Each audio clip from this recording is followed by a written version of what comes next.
The Seven Labors of Rostam. In ancient Persia, where the mountains touched the heavens and the desert stretched endlessly, there lived a mighty hero named Rostam. He was the son of Zal and the grandson of the noble Sam, born with strength unmatched and courage unyielding. Rostam's name echoed through the lands like the roar of a lion, and his deeds would come to be sung in the courts of kings and whispered on the lips of common folk. Yet, even the greatest of heroes must face trials, and so it was that Rostam was summoned by King Kakavas, ruler of Iran, to undertake 7 impossible labors, a series of challenges set forth by the king, who hoped to prove Rostam's strength and valor beyond measure. These labors would test not only his physical prowess, but also his cunning and resolve. The first labor, the White Demon.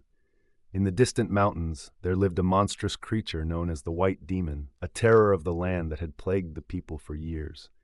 His strength was unmatched, and his hide was as tough as iron.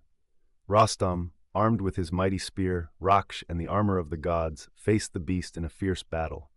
For days they fought, Rostam striking with his spear and the demon retaliating with fury.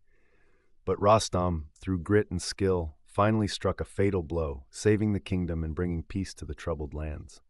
The second labor, the serpent of the abyss. Deep in the caverns of the earth, a massive serpent had taken residence, devouring all who dared to approach.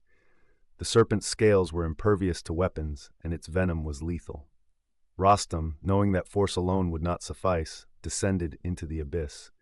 He did not fight the serpent head-on, but outwitted it, using his wisdom to trap the creature in a snare and strangle it with his bare hands. His victory was one of strategy and strength. The third labor, the Iron Fortress. The third challenge led Rostam to an iron fortress built by the demon king Afrasiab that no man could breach. Within its walls was a fearsome army of demons and dark warriors. Rostam, unshaken by the prospect of such overwhelming odds, rode into battle and tore down the fortress walls with the might of his spear. He fought valiantly through the night, slaying demon after demon, until the fortress lay in ruins. The fourth labor, the wolf and the desert.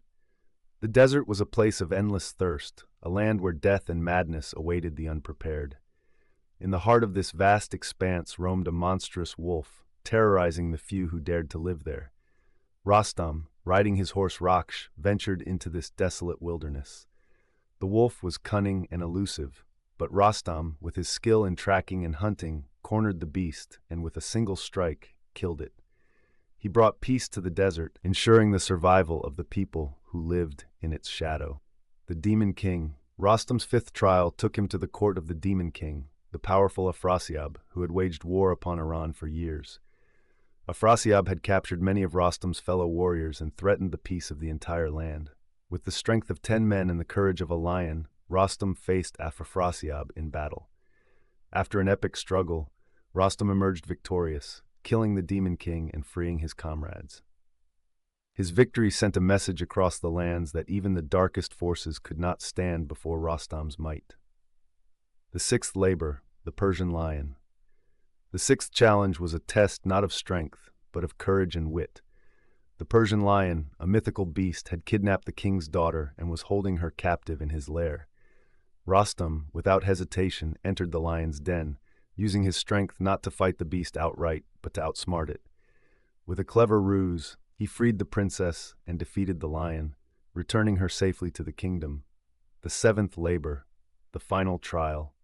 The final labor was perhaps the most daunting. Rostam was called to face the darkest of sorceries, a curse that had fallen upon the land, brought on by the treacherous sorcerer Arzang. This curse drained the life from the earth, and only the blood of a hero could reverse it.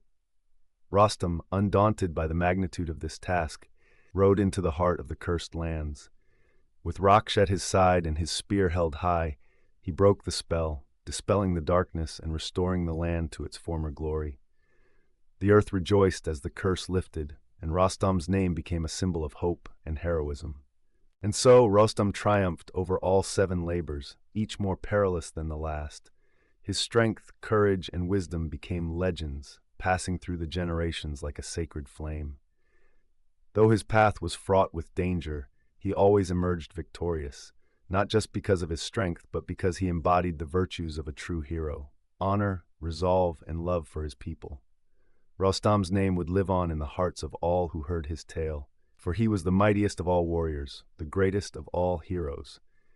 And that, my friends, is the story of Rostam and his 7 labors, a tale of bravery, sacrifice, and the triumph of good over evil.